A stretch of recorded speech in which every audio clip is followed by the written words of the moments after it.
A Chance Acquaintance, a short story by Somerset Maugham. When Ashenden went on deck and saw before him a low-lying coast and a white town, he felt a pleasant flutter of excitement. It was early and the sun had not long risen, but the sea was glassy and the sky was blue. It was warm already, and one knew that the day would be sweltering. Vladivostok. It really gave one the sensation of being at the end of the world.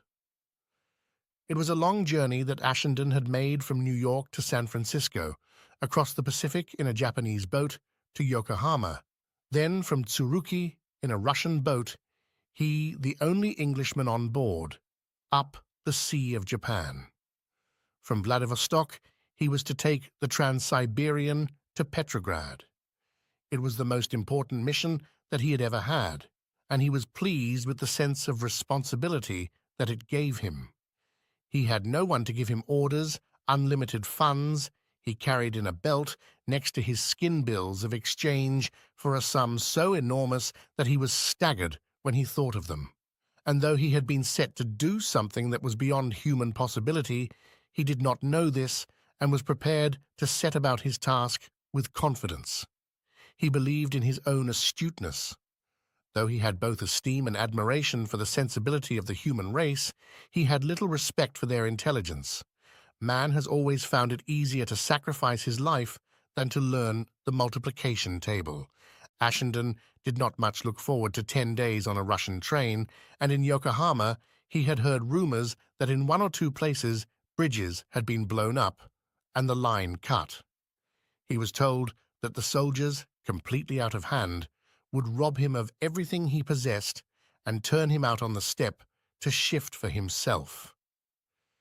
It was a cheerful prospect, but the train was certainly starting, and whatever happened later, and Ashenden had always a feeling that things never turned out as badly as you expected, he was determined to get a place on it. His intention on landing was to go at once to the British Consulate and find out what arrangements had been made for him, but as they neared the shore and he was able to discern the untidy and bedraggled town, he felt not a little forlorn. He knew but a few words of Russian. The only man on the ship who spoke English was the purser, and though he promised Ashenden to do anything he could to help him, Ashenden had the impression that he must not too greatly count upon him. It was a relief, then, when they docked, to have a young man, small and with a mop of untidy hair, obviously a Jew, come up to him and ask if his name was Ashenden. "Mine is Benedict. I'm the interpreter at the British Consulate. I've been told to look after you. We've got you a place on the train tonight." Ashenden's spirits went up. They landed. The little Jew looked after his luggage and had his passport examined, and then, getting into a car that waited for them, they drove off to the consulate. "I've had instructions to offer you every facility," said the consul, "and you've only got to tell me what you want. I've fixed you up all right on the train, but God knows if you'll ever get to Petrograd. Oh, by the way, I've got a traveling companion for you. He's a man called Harrington, an American, and he's going to Petrograd for a firm in Philadelphia. He's trying to fix up some deal with the provisional government." "What's he like?" asked Ashenden. "Oh, he's all right. I wanted him to come with the American consul to luncheon, but they've gone for an excursion in the country. You must get to the station a couple of hours before the train starts. There's always an awful scrimmage, and if you're not there in good time, someone will pinch your seat." The train started at midnight, and Ashenden dined with Benedict at the station restaurant, which was, it appeared, the only place in that slatternly town where you could get a decent meal. It was crowded. The service was intolerably slow. Then they went onto the platform where, though they had still 2 hours to spare, there was already a seething mob. Whole families, sitting on piles of luggage, seemed to be camped there. People rushed to and fro or stood in little groups violently arguing. Women screamed. Others were silently weeping. Here 2 men were engaged in a fierce quarrel. It was a scene of indescribable confusion. The light in the station was wan and cold, and the white faces of all those people were like the white faces of the dead, waiting, patient or anxious, distraught or penitent for the judgment of the last day. The train was made up, and most of the carriages were already filled to overflowing. When at last Benedict found that in which Ashenden had his place, a man sprang out of it excitedly. "Come in and sit down," he said. "I've had the greatest difficulty in keeping your seat. A fellow wanted to come in here with a wife and 2 children. My consul has just gone off with him to see the station master." "This is Mr. Harrington," said Benedict. Ashenden stepped into the carriage. It had 2 berths in it. The porter stowed his luggage away. He shook hands with his travelling companion. Mr. John Quincy Harrington was a very thin man of somewhat less than middle height. He had a yellow, bony face with large, pale blue eyes, and when he took off his hat to wipe his brow wet from the perturbation he had endured, he showed a large, bald skull. It was very bony, and the ridges and protuberances stood out disconcertingly. He wore a bowler hat, a black coat and waistcoat, and a pair of striped trousers, a very high white collar, and a neat, unobtrusive tie. Ashenden did not know precisely how you should dress in order to take a 10 days' journey across Siberia, but he could not but think that Mr. Harrington's costume was eccentric. He spoke with precision in a high-pitched voice and in an accent that Ashenden recognized as that of New England. In a minute, the station master came, accompanied by a bearded Russian, suffering evidently from profound emotion, and followed by a lady holding 2 children by the hand. The Russian, tears running down his face, was talking with quivering lips to the station master, and his wife, between her sobs, was apparently telling him the story of her life. When they arrived at the carriage, the altercation became more violent, and Benedict joined in with his fluent Russian. Mr. Harrington did not know a word of the language, but being obviously of an excitable turn, broke in and explained in voluble English that these seats had been booked by the consuls of Great Britain and the United States respectively, and though he didn't know about the King of England, he could tell them straight, and they could take it from him, that the President of the United States would never permit an American citizen to be done out of a seat on the train that he had duly paid for. He would yield to force, but to nothing else, and if they touched him, he would register a complaint with the consul at once. He said all this, and a great deal more to the station master, who of course had no notion what he was talking about, but with much emphasis and a good deal of gesticulation made him in reply a passionate speech. This aroused Mr. Harrington to the utmost pitch of indignation, for shaking his fist in the station master's face, his own pale with fury, he cried out, "Tell him I don't understand a word he says, and I don't want to understand. If the Russians want us to look upon them as a civilized people, why don't they talk a civilized language? Tell him that I am Mr. John Quincy Harrington, and I'm traveling on behalf of Messrs. Crewe and Adams of Philadelphia, with a special letter of introduction to Mr. Kerensky, and if I'm not left in peaceful possession of this carriage, Mr. Crewe will take the matter up with the administration in Washington." Mr. Harrington's manner was so truculent and his gestures so menacing that the station master, throwing up the sponge, turned on his heel without another word and walked moodily away. He was followed by the bearded Russian and his wife, who was arguing heatedly with him and the 2 apathetic children. Mr. Harrington jumped back into the carriage. "I'm terribly sorry to have to refuse to give up my seat to a lady with 2 children, he said. "No one knows better than I the respect due to a woman and a mother, but I've got to get to Petrograd by this train if I don't want to lose a very important order, and I'm not going to spend 10 days in a corridor for all the mothers in Russia." "I don't blame you," said Ashenden. "I'm a married man, and I have 2 children myself. I know that traveling with your family is a difficult matter, but there's nothing that I know to prevent you from staying at home. When you are shut up with a man for 10 days in a railway carriage, you can hardly fail to learn most of what there is to know about him, and for 10 days, for 11 to be exact, Ashenden spent 24 hours a day with Mr. Harrington. It is true that they went into the dining room 3 times a day for their meals, but they sat opposite to one another. It is true that the train stopped for an hour morning and afternoon, so that they were able to have a tramp up and down the platform, but they walked side by side. Ashenden made acquaintance with some of his fellow travellers, and sometimes they came into the compartment to have a chat. But if they spoke French or German, Mr. Harrington would watch them with acidulous disapproval, and if they spoke English, he would never let them get a word in. For Mr. Harrington was a talker. He talked as though it were a natural function of the human being, automatically, as men breathe or digest their food. He talked not because he had something to say, but because he could not help himself in a high-pitched, nasal voice without inflection at one dead level of tone. He talked with precision, using a copious vocabulary and forming his sentences with deliberation. He never used a short word when a longer one would do. He never paused.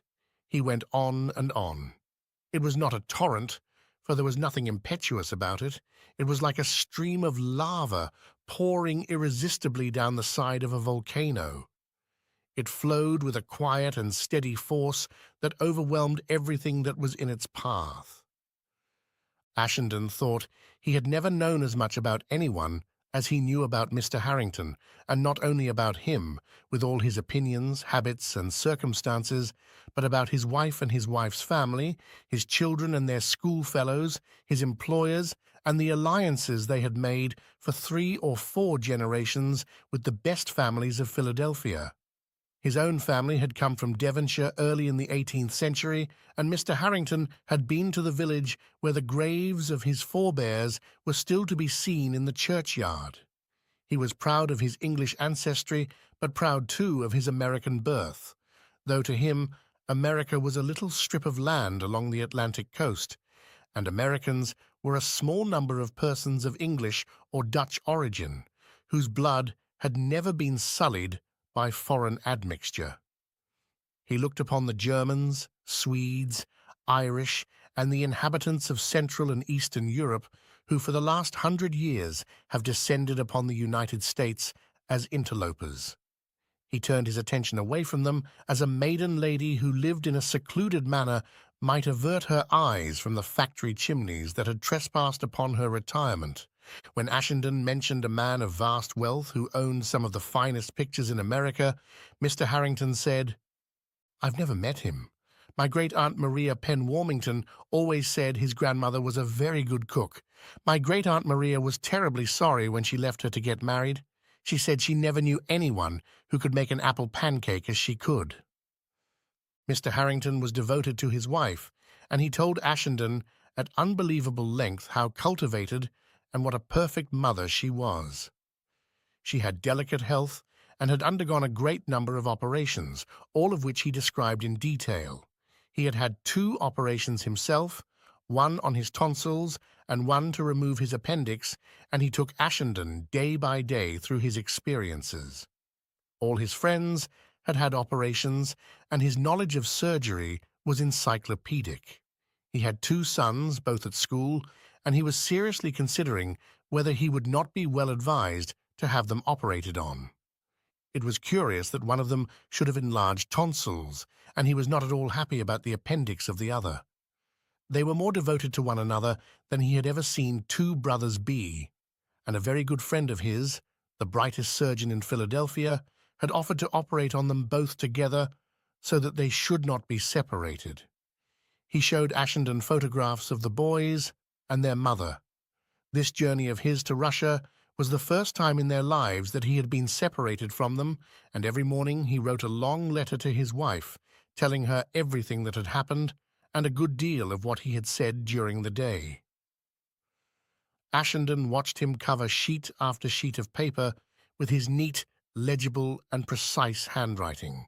Mr. Harrington had read all the books on conversation and knew its technique to the last detail. He had a little book in which he noted down the stories he heard, and he told Ashenden that when he was going out to dinner, he always looked up half a dozen so that he should not be at a loss. They were marked with a G if they could be told in general society, and with an M for men, if they were more fit for rough, masculine ears. He was a specialist in that peculiar form of anecdote that consists in narrating a long, serious incident, piling detail upon detail till a comic end is reached. He spared you nothing, and Ashenden, foreseeing the point long before it arrived, would clench his hands and knit his brows in the strenuous effort not to betray his impatience, and at last force from his unwilling mouth a grim and hollow laugh. If someone came into the compartment in the middle, Mr. Harrington would greet him with cordiality. "Come right in and sit down. I was just telling my friend a story. You must listen to it. It's one of the funniest things you ever heard." Then he would begin again, from the very beginning, and repeat it word for word, without altering a single apt epithet, till he reached the humorous end. Ashenden suggested once that they should see whether they could find two people on the train who played cards, so that they might while away the time with a game of bridge. But Mr. Harrington said he never touched cards, and when Ashenden in desperation began to play patience, he pulled a wry face. "It beats me how an intelligent man can waste his time card playing, and of all the unintellectual pursuits I have ever seen, it seems to me that solitaire is the worst. It kills conversation. Man is a social animal, and he exercises the highest part of his nature when he takes part in social intercourse." "There is a certain elegance in wasting time," said Ashenden. "Any fool can waste money, but when you waste time, you waste what is priceless. Besides," he added with bitterness, "you can still talk." "How can I talk when your attention is taken up by whether you are going to get a black 7 to put on a red 8? Conversation calls forth the highest powers of the intellect, and if you have made a study of it, you have the right to expect that the person you're talking to will give you the fullest attention he is capable of." He did not say this acrimoniously, but with the good-humored patience of a man who has been much tried. He was just stating a plain fact, and Ashenden could take it or leave it. It was the claim of the artist to have his work taken seriously. Mr. Harrington was a diligent reader. He read pencil in hand, underlining passages that attracted his attention and on the margin making in his neat writing comments on what he read. This he was fond of discussing, and when Ashenden himself was reading and felt on a sudden that Mr. Harrington, book in one hand and pencil in the other, was looking at him with his large, pale eyes, he began to have violent palpitations of the heart. He dared not look up.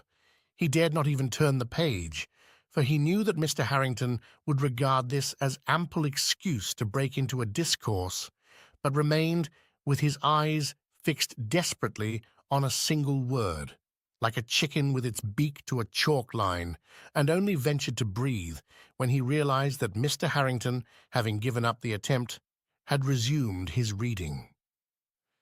He was then engaged on a history of the American Constitution in 2 volumes, and for recreation was perusing a stout volume that purported to contain all the great speeches of the world. For Mr. Harrington was an after-dinner speaker and had read all the best books on speaking in public. He knew exactly how to get on good terms with his audience, just where to put in the serious words that touched their hearts, how to catch their attention by a few apt stories, and finally, with what degree of eloquence, suiting the occasion, to deliver his peroration. Mr. Harrington was very fond of reading aloud. Ashenden had had frequent occasion to observe the distressing propensity of Americans for this pastime. In hotel drawing-rooms at night after dinner, he had often seen the father of a family seated in a retired corner and surrounded by his wife, his 2 sons, and his daughter, reading to them. On ships crossing the Atlantic, he had sometimes watched with awe the tall, spare gentleman of commanding aspect who sat in the center of 15 ladies no longer in their first youth, and in a resonant voice read to them the history of art. Walking up and down the promenade deck, he had passed honeymooning couples lying on deck chairs and caught the unhurried tones of the bride as she read to her young husband the pages of a popular novel. It had always seemed to him a curious way of showing affection. He had had friends who had offered to read to him, and he had known women who had said they loved being read to, but he had always politely refused the invitation and firmly ignored the hint. He liked neither reading aloud nor being read aloud to. In his heart, he thought that national predilection for this form of entertainment the only flaw in the perfection of the American character. But the immortal gods love a good laugh at the expense of human beings, and now delivered him, bound and helpless, to the knife of the high priest. Mr. Harrington flattered himself that he was a very good reader, and he explained to Ashenden the theory and practice of the art. Ashenden learned that there were two schools, the dramatic and the natural. In the first, you imitated the voices of those who spoke if you were reading a novel, and when the heroine wailed, you wailed, and when emotion choked her, you choked too. But in the other, you read as impassively as though you were reading the price list of a mail-order house in Chicago. This was the school Mr. Harrington belonged to. In the 17 years of his married life, he had read aloud to his wife and to his sons, as soon as they were old enough to appreciate them, the novels of Sir Walter Scott, Jane Austen, Dickens, the Bronte sisters, Thackeray, George Eliot, Nathaniel Hawthorne, and W.D. Howells. Ashenden came to the conclusion that it was second nature with Mr. Harrington to read aloud, and to prevent him from doing so made him as uneasy as cutting off his tobacco made the confirmed smoker. He would take you unawares. "Listen to this," he would say. "You must listen to this," as though he were suddenly struck by the excellence of a maxim or the neatness of a phrase. "Now just tell me if you don't think this is remarkably well put. It's only 3 lines." He read them, and Ashenden was willing to give him a moment's attention. But having finished them, without pausing for a moment to take breath, he went on. He went right on and on. In his measured, high-pitched voice, without emphasis or expression, he read page after page. Ashenden fidgeted, crossed and uncrossed his legs, lit cigarettes and smoked them, sat first in one position, then in another. Mr. Harrington went on and on. The train went leisurely through the interminable steppes of Siberia. They passed villages and crossed rivers. Mr. Harrington went on and on. When he finished a great speech by Edmund Burke, he put down the book in triumph. "Now that, in my opinion, is one of the finest orations in the English language. It is certainly a part of our common heritage that we can look upon with genuine pride." "Doesn't it seem to you a little ominous that the people to whom Edmund Burke made that speech are all dead?" asked Ashenden gloomily. Mr. Harrington was about to reply that this was hardly to be wondered at, since the speech was made in the 18th century, when it dawned upon him that Ashenden, bearing up wonderfully under affliction, as any unprejudiced person could not fail to admit, was making a joke. He slapped his knee and laughed heartily. "Gee, that's a good one," he said.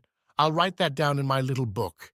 I see exactly how I can bring it in one time when I have to speak at our luncheon club." Mr. Harrington was a highbrow, but that appellation, invented by the vulgar as a term of abuse, he had accepted like the instrument of a saint's martyrdom, the gridiron of St. Lawrence, for instance, or the wheel of St. Catherine, as an honorific title. He gloried in it. Emerson was a highbrow, he said. Longfellow was a highbrow. Oliver Wendell Holmes was a highbrow. James Russell Lowell was a highbrow.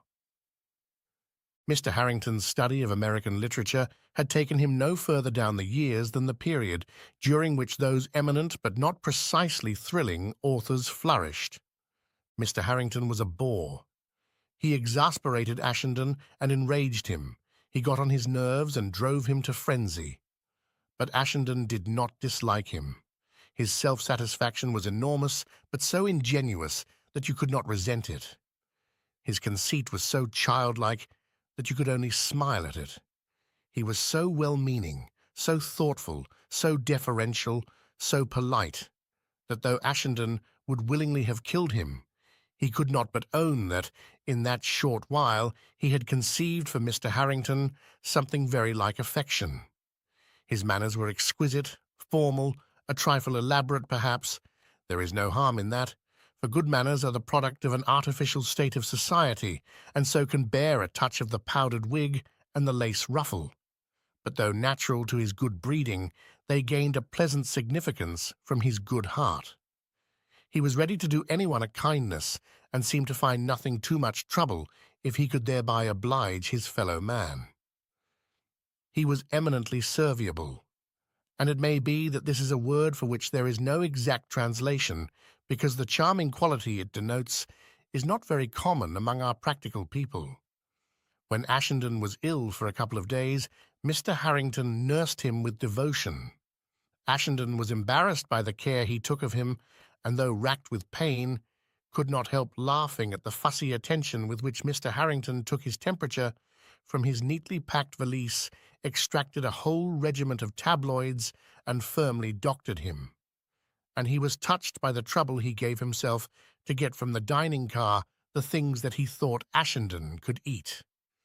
He did everything in the world for him, but stopped talking. It was only when he was dressing that Mr. Harrington was silent, for then his maidenly mind was singly occupied with the problem of changing his clothes before Ashenden without indelicacy. He was extremely modest. He changed his linen every day, neatly taking it out of his suitcase and neatly putting back what was soiled, but he performed miracles of dexterity in order, during the process, not to show an inch of bare skin. After a day or two, Ashenden gave up the struggle to keep neat and clean in that dirty train, with one lavatory for the whole carriage, and soon was as grubby as the rest of the passengers. But Mr. Harrington refused to yield to the difficulties. He performed his toilet with deliberation, notwithstanding the impatient persons who rattled the door-handle, and returned from the lavatory every morning washed, shining and smelling of soap. Once dressed, in his black coat, striped trousers and well-polished shoes, he looked as spruce as though he had just stepped out of his tidy little red-brick house in Philadelphia and was about to board the streetcar that would take him downtown to his office. At one point of Fop journey it was announced that an attempt had been made to TBT 5W tilde Upper Bridge, and that there were disturbances at the next station over the river. It might be that the train would be stopped and the passengers turned adrift or taken prisoners. Ashenden, thinking he might be separated from his luggage, took the precaution to change into his thickest clothes, so that if he had to pass the winter in Siberia, he need suffer as little as necessary from the cold. But Mr. Harrington would not listen to reason. He made no preparations for the possible experience, and Ashenden had the conviction that if he spent 3 months in a Russian prison, he would still preserve that smart and natty appearance. A troop of Cossacks boarded the train and stood on the platform of each carriage with their guns loaded, and the train rattled gingerly over the damaged bridge. Then they came to the station at which they had been warned of danger, put on steam, and dashed straight through it. Mr. Harrington was mildly satirical when Ashenden changed back to a light summer suit. Mr. Harrington was a keen businessman. It was obvious that it would need someone very astute to overreach him, and Ashenden was sure that his employers had been well advised to send him on this errand. He would safeguard their interests with all his might, and if he succeeded in driving a bargain with the Russians, it would be a hard one. His loyalty to his firm demanded that. He spoke of the partners with affectionate reverence. He loved them and was proud of them, but he did not envy them because their wealth was great. He was quite content to work on a salary and thought himself adequately paid, so long as he could educate his boys and leave his widow enough to live on? What was money to him? He thought it a trifle vulgar to be rich. He looked upon culture as more important than money. He was careful of it, and after every meal put down in his notebook exactly what it had cost him. His firm might be certain that he would not charge a penny more for his expenses than he had spent. But having discovered that poor people came to the station at the stopping places of the train to beg, and seeing that the war had really brought them to a destitution, he took care before each halt to supply himself with ample small change, and in a shamefaced way, mocking himself for being taken in by such impostors, distributed everything in his pocket. "Of course I know they don't deserve it," he said, "and I don't do it for them. I do it entirely for my own peace of mind. I should feel so terribly badly if I thought some man really was hungry, and I'd refuse to give him the price of a meal." Mr. Harrington was absurd, but lovable. It was inconceivable that anyone should be rude to him. It would have seemed as dreadful as hitting a child. And Ashenden, chafing inwardly but with a pretense of amiability, suffered meekly and with a truly Christian spirit the affliction of the gentle, ruthless creature's society. It took 11 days at that time to get from Vladivostok to Petrograd, and Ashenden felt that he could not have borne another day. If it had been 12, he would have killed Mr. Harrington. When at last, Ashenden tired and dirty, Mr. Harrington neat, sprightly and sententious, they reached the outskirts of Petrograd and stood at the window looking at the crowded houses of the city. Mr. Harrington turned to Ashenden and said, "Well, I never would have thought that 11 days in the train would pass so quickly. We've had a wonderful time. I've enjoyed your company, and I know you've enjoyed mine. I'm not going to pretend I don't know that I'm a pretty good conversationalist, but now we've come together like this, we must take care to stay together. We must see as much of one another as we can while I'm in Petrograd." "I shall have a great deal to do," said Ashenden. "I'm afraid my time won't be altogether my own." "I know," answered Mr. Harrington cordially. "I expect to be pretty busy myself, but we can have breakfast together anyway, and we'll meet in the evening and compare notes. It would be too bad if we drifted apart now." "Too bad," sighed Ashenden.